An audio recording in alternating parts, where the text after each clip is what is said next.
Este podcast pertenece a la red Podcast SN.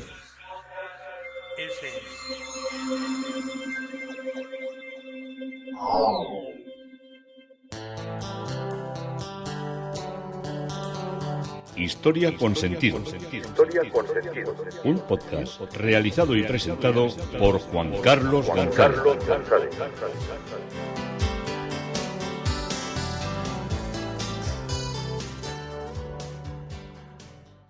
Un saludo a cuantas personas se acercan a través de las redes sociales, de Facebook, de Twitter, de mi página web Historia con Sentido.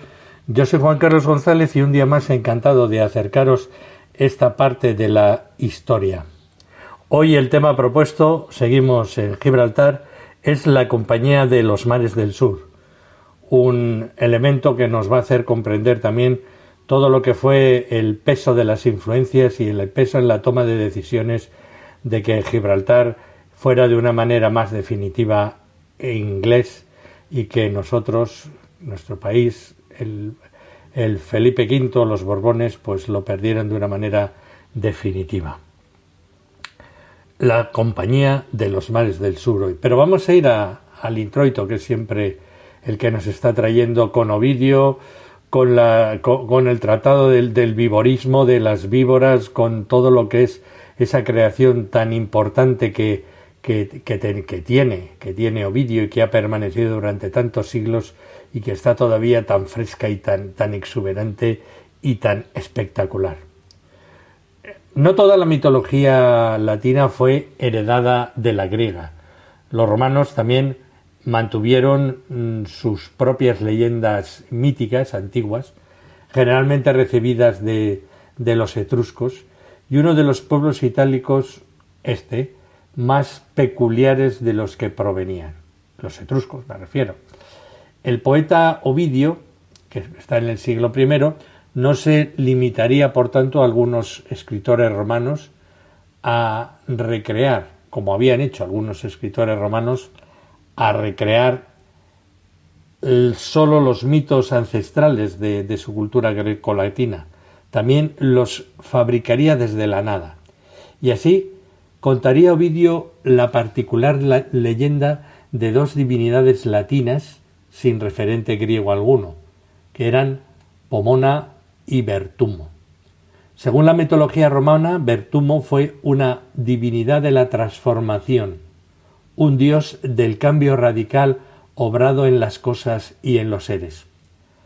Para los romanos, un pueblo pragmático, la nación de cambio, la transformación, como os he dicho, para los romanos, que eran un pueblo pragmático, la noción de cambio lo identificaban no ya con la metafísica o con la ontología, sino con la naturaleza y con las modificaciones producidas a lo largo del año.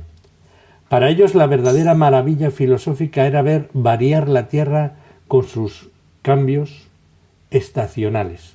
Así que después del crudo invierno, la primavera vendría a renovarlo todo, los colores de sus prados, los frutos multiplicados o la vida renacida en la esperanza de un futuro prometedor. Porque la visión de la naturaleza nos ofrece a todos, aún hoy en día, por ejemplo, la sabiduría que existe cuando la pequeña semilla de un árbol acaba convirtiéndose en otro árbol maravilloso. ¿Cómo es posible que algo tan pequeño, tan insulso y tan desmerecedor se transforme luego en una cosa tan grande, tan necesaria y tan bella? Solo para ellos la divinidad podría estar detrás de algo así, decían los romanos, pero una divinidad ahora muy natural y terrenal, sin consideraciones místicas y metafísicas. Así surgiría el dios romano Bertumo, una divinidad que podía cambiar a voluntad cualquier apariencia física. Pomona era una divinidad femenina, a cambio de Bertumo, dedicada a las cosas transformadas por ese cambio, a los frutos o cosas que se obtenían de esa manera. Pero no todos los frutos que la naturaleza diera salvajemente, sino aquellos que el ser humano lograba con su esfuerzo, con su dedicación y con su arte.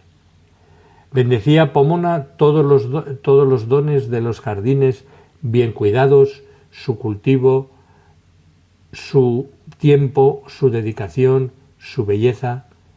Como mujer diosa y hermosa, Pomona florecía con la misma belleza que ella preconizaba en sus cuidados naturales. Hermosa y distante, rechazaba las insinuaciones tendenciosas y lujuriosas de los sátiros o de los dioses atrevidos. Ningún hombre, fuese dios o mortal, le interesaba. Como toda mitología útil para la creación artística, esta leyenda fue atendida por los pintores y escultores en la historia.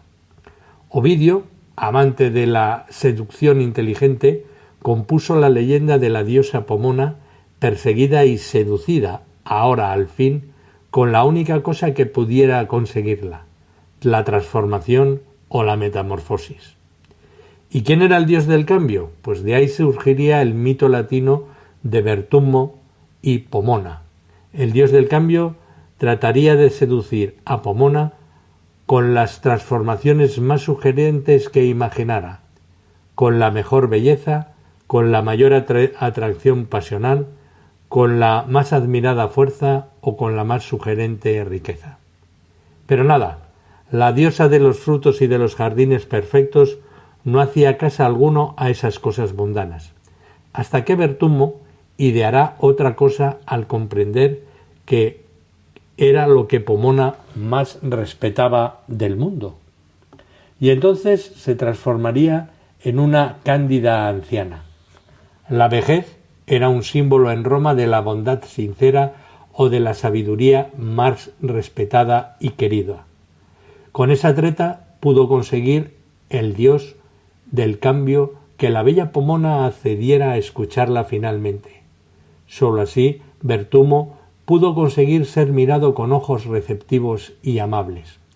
Esta mitología nos expresa ahora que la seducción transformadora no es más que una forma de empatía que envuelve los argumentos de alguien en una atmósfera de igualdad o de nivelación para acercarse al objeto deseado, para despertarlo así de su ignorancia o de su incapacidad de comprensión. Vertummo, gracias a su imagen ahora amable, segura y sabia, pudo conseguir que Pomona cediese por fin a verle. Entonces él, como la vieja sabia y honesta y candorosa en la que se había comprometido, comienza a decirle lo maravillosos que son los árboles y que los frutales brotan gracias al amor. Así hasta contarle la leyenda de Anaxárete, que fue una bella princesa griega cortejada sin éxito por un humilde joven apasionado que terminará quitándose la vida a causa de ese rechazo. Pero antes le implora a los dioses darle una lección a ella por su ofrenda. Y cuando espiaba los funerales del joven, fue convertida por los dioses en una estatua para siempre. Vertummo observa cómo Pomona queda fascinada por la leyenda antes de que termine transformándose en sí mismo. Entonces ella acabará percibiendo la sutil insistencia para hacerla entender lo que antes ignoraba, conseguir vencer la ignorancia con el sabio acontecer de un acercamiento inteligente. Esta mitología fue sobre todo, y como os digo, retratada en el Renacimiento por muchos pintores, por discípulos de Leonardo da Vinci, y os la podéis encontrar en muchos museos y en muchas exposiciones, en obras absolutamente increíbles, en las que se ve una anciana hablando con una joven, y en un momento determinado, otro cuadro, esa anciana se transforma en un hombre que va a ser el amor que tanto la perseguía, quería comunicarse con ella, que era Vertummo. Una bella historia de amor que, como veis, al final quien vence es la inteligencia. Hay veces que se hacen castillos, se hacen muros, y esos muros vienen abajo por la inteligencia de la persona que sabe comunicarse con la otra parte. también la otra parte tiene que estar receptiva. Esto va un poco en contra de muchos planteamientos ahora de estas relaciones que se hacen por internet y por las redes sociales, pero yo no me voy a meter en ello porque bastante tengo con comprender la historia, la mitología y todo lo que ha sido la experiencia que ha llegado hasta nuestros días para hacer más grandes cábalas sobre los destinos de la fuerza y de las fuerzas amatorias. Con esto rindo homenaje a las mujeres y a los hombres inteligentes que muchas veces han conseguido el amor de la persona a la que deseaban, pues por su gran elocuencia y por su saber contar las cosas y hacerle a la otra persona cómplice, partícipe, amado y sobre todo muchas veces amigo y compañero. Hasta aquí nos ha traído la historia de Ventrumo y de Pomona. Iremos a ver más mitología de este gran libro de la Metamorfosis que nos deja absolutamente admirados. Así que cuando veamos estas obras de una dama vieja acercándose a una joven en una actitud de diálogo, ya sabemos algo más. Sabemos que es la historia de Ventrumo y de Pomona. Nos habíamos quedado en el último podcast que Lord Bolingbroke advirtió a Monteleón de que ni la reina ni el Parlamento admitirían los artículos relativos a la religión. Tenéis que entender que Gibraltar era ya de hecho un enclave anglicano. Sí, en cambio, estaban dispuestos a tratar estos temas de forma más general, sin entrar en explicaciones. En España no se aceptaba tratarlo de otra forma. Gran Bretaña se quedaría con Gibraltar y Menorca como territorio conquistado sin dar más opción a nuestro país para intervenir en la paz. Gran Bretaña seguía contando con el apoyo de Francia, a la que interesaba sobremanera la paz. Nuestro reino no estaba en condiciones de exigir mucho a Gran Bretaña, y esta propuesta británica no era del todo mala, si al final se permitía que la religión católica también pudiera practicarse en ambas plazas. No obstante, este principio de acuerdo se vio dificultado por un nuevo problema. El plenipotenciario de nuestro país, Vergey, había regresado a Madrid a finales de 1712 para continuar con las reformas administrativas que empezara antes de asumir el cargo de plenipotenciario del rey. Lo primero que intentó Vergey fue revitalizar el comercio con las Indias para sanear las finanzas, maltrechas después de una larga guerra. La falta de barcos que se dedicasen al comercio una vez concluidas las acciones bélicas obligó a Vergey a subsanar esta carencia con barcos franceses, concediendo eventualmente 6 licencias para comerciar en el Mar del Sur. Esto levantó las sospechas y el recelo de la Gran Bretaña, que exigió explicaciones a España. El embajador Monteleón transmitió rápidamente a Madrid las presiones que estaban recibiendo de los ministros británicos para que se suspendieran esos permisos, pues temían que las explicaciones que se dieran desde Madrid no fueran suficientes para satisfacer con ello al Parlamento y a los negociadores de Londres, que puedan, con este contexto, ser mucho más fomentados por el partido contrario a los Briggs. Es más, los ministros británicos no perdieron la oportunidad para dar la solución. Monteleón escribió al rey: «Me han ofrecido que, para manifestar a su majestad la precisión y justicia que pretende tener en su demanda, que se anulen los 6 dichos permisos que se suponen concedidos y no se permita a nación alguna esta fraudulenta y perjudicial navegación. Y para comprobar al mismo tiempo la sinceridad de que Inglaterra se quiere interesar por las conveniencias de nuestro país, para que mayormente sea independiente de Francia y de cualquier potencia, está pronto a socorrer a su majestad con la anticipación de la misma cantidad de dinero que importan los 6 permisos, las 6 concesiones sin pretender que a ellos se les concedan, y al mismo tiempo ofrece de dar a su majestad los navíos que gustase de 40 hasta 80 piezas de cañón con equipaje o sin él, vendidos o alquilados o a precios muy racionables, regulándole también los plazos en que tendría que pagarlos. Detrás de estas pretensiones se escondía un entramado político y comercial que a simple vista no podía percibirse. En el transcurso de la guerra se había creado en Gran Bretaña la Compañía del Mar del Sur. A la cabeza de esta compañía se encontraba el gran tesorero Milord Oxford y el secretario de Estado Loatí Bolingbroke. Esta era la clave. Perdón. Esta era para ello se crearon, como os he dicho, la compañía de los mares del sur, y se crearon unos pagarés. Se recogieron 10 millones de libras sobre pagarés o papeles de la tesorería por Inglaterra, sin tener finca para pagar los intereses ni para extinguir el capital, y dispuso al gran tesorero que estos billetes se renovasen con otros de esta compañía, con un fondo destinado para pagar el 6,5% de intereses, y con la seguridad de que todo el capital, por las obligaciones particulares y generales de todos los que componen esta compañía, a la cual, por premio a este servicio, se les acordó un permiso de poder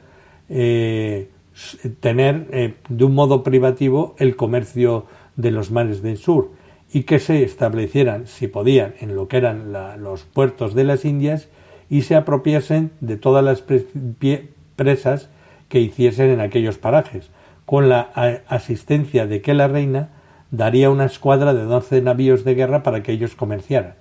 Y todo esto pasó por la aprobación del Parlamento.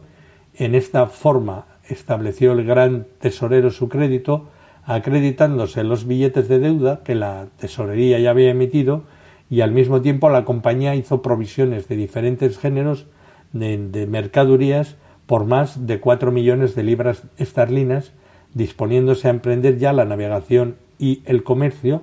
Y si hubiese durado la guerra, es cierto que se hubieran visto las Indias invadidas por las escuadras inglesas. Ahora lo que querían hacer era, en la paz, no tener que comerciar, pero sin invertir en todo lo que era el apoyo bélico que tenía que dar la Armada Británica.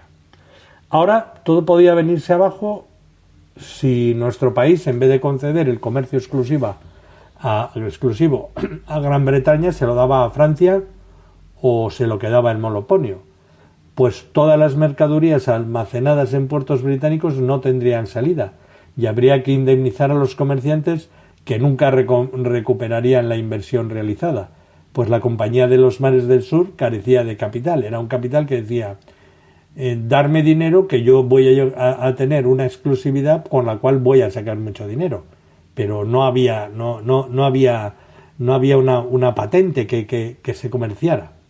Por otra parte, el Estado británico no podría recomprar los billetes emitidos porque se habían vendido más papel que dinero había en las arcas británicas, en espera de poder recuperarlo con el comercio atlántico. Esto supondría un verdadero caos para la economía y para la política británica, que perdería su influencia en Europa al encontrarse el Estado en bancarrota. Era pues imprescindible que España concediera a Gran Bretaña el monopolio del comercio con las Indias.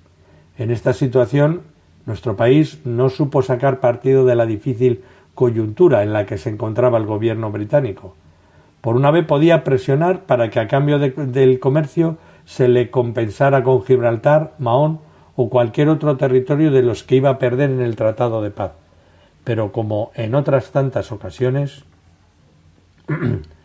vemos que se dejó pasar esta oportunidad también. Finalmente, los preliminares de paz entre Gran Bretaña y España fueron firmados en Madrid el 27 de marzo de 1713 por Lexington y Bethmann. Desde ese momento, Los embajadores españoles, Monteleón, que llegaría cuando se solucionasen ciertos problemas en Londres, y Osuna, ya en la ciudad holandesa, podrían sumarse al resto de plenipotenciarios reunidos en Utrecht y participar en las conferencias. Durante las conferencias de paz de Londres y en Utrecht no solo se habló de Italia, de los Países Bajos y de Gibraltar, también se trataron asuntos como el Tratado del Asiento de Negros y el futuro de Cataluña y sus privilegios. Cataluña seguía en manos del archiduque Carlos y Felipe V había prometido vengarse de los catalanes cuyo futuro dependía ahora de los aliados. Gran Bretaña deseaba compensar a los que habían sido sus aliados en la península, exigiendo a España el reconocimiento de sus antiguos privilegios.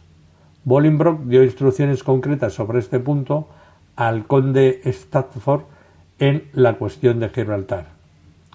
Debe exigirse en Utrecht la admisión de los ministros españoles. Vuestra Señoría continuará insistiendo en la condición de que a los catalanes se les repongan sus antiguos privilegios y nosotros apoyaremos este punto. Mientras, Monteleón no obtenía resultado positivo alguno de sus gestiones acerca de la reina. La reina, por su honor, no puede apartarse de la demanda que ha hecho, pero que no entienda que por ella que su majestad, después de las paces, se haga todo lo que entendiere convenir a su real servicio, y que a este fin se contentará con la palabra general de los privilegios antiguos, pues con ella puede su majestad excluir todo fuero que no fuese compatible con su autoridad real. De estas palabras se deduce que Gran Bretaña sugiere a España un intríngulis lingüístico para actuar tras la firma del tratado como mejor le convenga al rey Felipe V. En las palabras no entiende que después de las paces no haga todo lo que entendiere convenir a su real sentencia, está la clave de las posteriores actuaciones británicas en Europa. Sin que los gobernantes españoles de la época repararan en ello, Gran Bretaña advertía que los tratados podían ser papel mojado en virtud de la ambigüedad de las palabras. Si una vez concluida la guerra no convenía o lo firmaba a su real servicio. Claro está, solo una nación con una poderosa flota de guerra que intimide al resto de estados y les disuada de comenzar una guerra puede permitirse contravenir un tratado u obligar a la firma de uno nuevo. Tras las paces de Utrecht, Gran Bretaña sería la única que se encuentre en esta posición privilegiada. No deja de asombrarnos la actitud de Monteleón por su excesiva confianza en los británicos. En esta misma carta afirmaba que si Felipe V cedía en todas las peticiones que hacía Gran Bretaña, ésta ayudaría a nuestro país a recobrar particularmente los dominios en Italia en la primera contingencia. A finales de mayo, Monteleón recibió las instrucciones del marqués de Grimaldo sobre las peticiones que anteriormente hiciera Gran Bretaña. En lo tocante al capítulo 50 de Gibraltar y de la esperanza de redimir esta plaza, se queda en cuanto a de lo que Vuestra Excelencia expresa y me remito a lo prevenido en el tratado en ese punto. En lo que respecta a los catalanes, Grimaldo decía: me manda el rey repetir a usted que todo lo que en orden a este punto le previene en la carta de 10 de febrero para que procurase conseguir la nueva exclusión de estas proposiciones, empeñándose fuertemente en la negativa de todas ellas, y que esté usted en inteligencia que en cuanto a los fueros catalanes no los concederá ni vendrá a conceder su majestad nunca, no solo en concederlos, pero ni aun en admitir ni convertir que suponga palabra ni expresión que aluda a ellos, ni le deje ninguna abertura a la esperanza. Igualmente, por eso los catalanes están sin fueros, igualmente Grimaldo mandó las instrucciones del rey al embajador en Utrecht, marqués de Osuna, admitido ya en la ciudad holandesa, aunque todavía no en las conferencias. Hasta Madrid habían llegado las desavenencias entre Osuna y Monteleón, razón por la que en estas instrucciones Grimaldo pedía a Osuna calma y persuasión para no hacer nada que retrasase el fin del Congreso. Este conocimiento ha producido en Su Majestad un tan prudente como honoroso recelo a Vuestra Excelencia, que le obliga a Su Majestad a mandarme prevenga a Vuestra Excelencia, reprima y contenga los fervores de su amor y de celo y honra de la nación, templándonos en la prudencia. Monteleón, como os he dicho, estaba plenamente convencido de las buenas intenciones de los británicos. El embajador no dudaba de que la alianza de Gran Bretaña nos aportaría todo. Y desde Gibraltar el gobierno británico se quejaba también continuamente de que las tropas peninsulares estaban acampadas contra la Roca.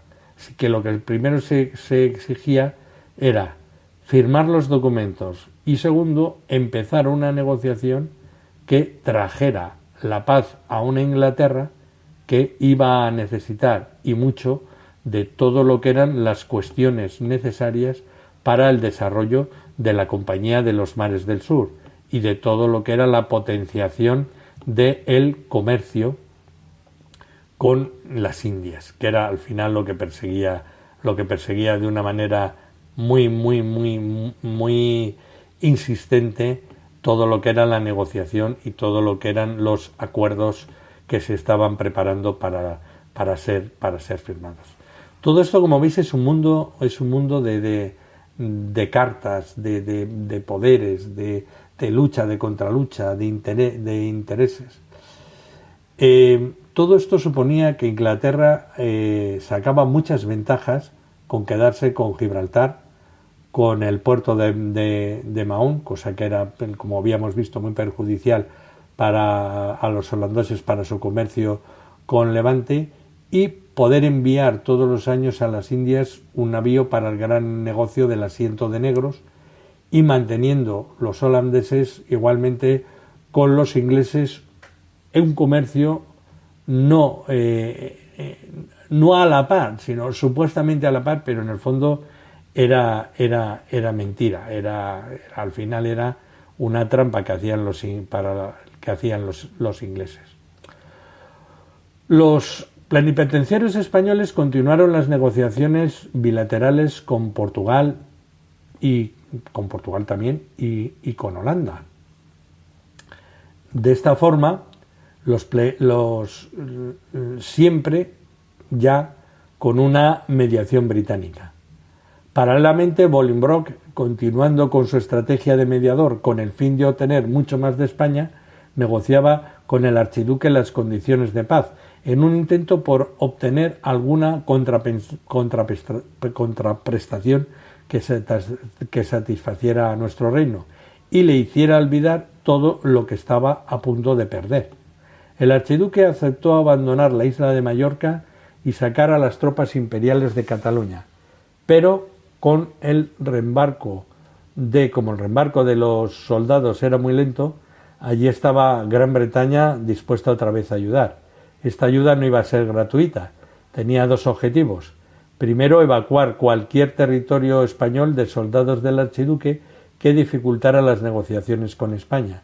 Y el segundo, controlar el desembarco de estos soldados para evitar que el archiduque los trasladara a Italia y los utilizara como amenaza a la hora de negociar otra vez. Bolingbroke pidió para España el feudo italiano de Siena.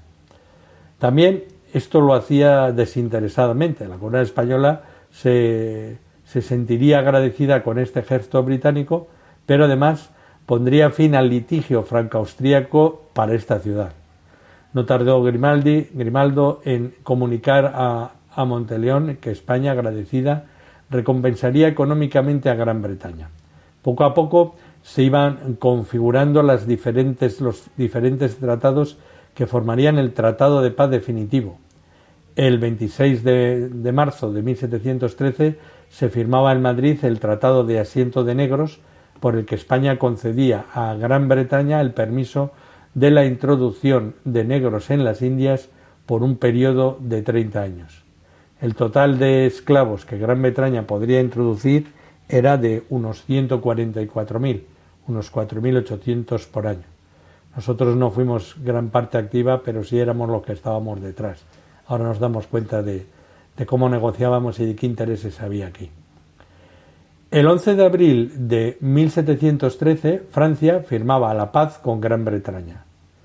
En este tratado se reconocía como legítimo rey de España a Felipe V. A partir de ese momento, ya nada impedía que los representantes del monarca español estuvieran presentes en las conferencias de Utrecht. El marqués de Osuna, en Holanda, desde tiempo atrás, fue admitido en las sucesivas negociaciones que con carácter bilateral acabarían con la firma del Tratado de Utrecht. Pero no es un tratado, sino que es un grupo de tratados que ya veremos en el siguiente capítulo. Esto es Historia con Sentido, recordando la historia de Gibraltar, de todos sus hechos y de todas sus negociaciones, hoy con la Compañía de los Mares del Sur y la importancia que supuso para el afianzamiento del poder en Gibraltar.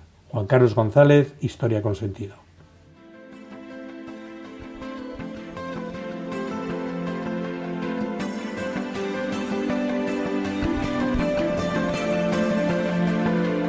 Hasta aquí un episodio más de Historia con Sentido. El podcast que te habla de historias de la historia, sucesos, eventos, como si el ayer fuera hoy. Síguenos a través de iTunes, Spreaker o iVoox. Contacta con nosotros por correo electrónico escribiendo a podcast@historiaconsentido.com.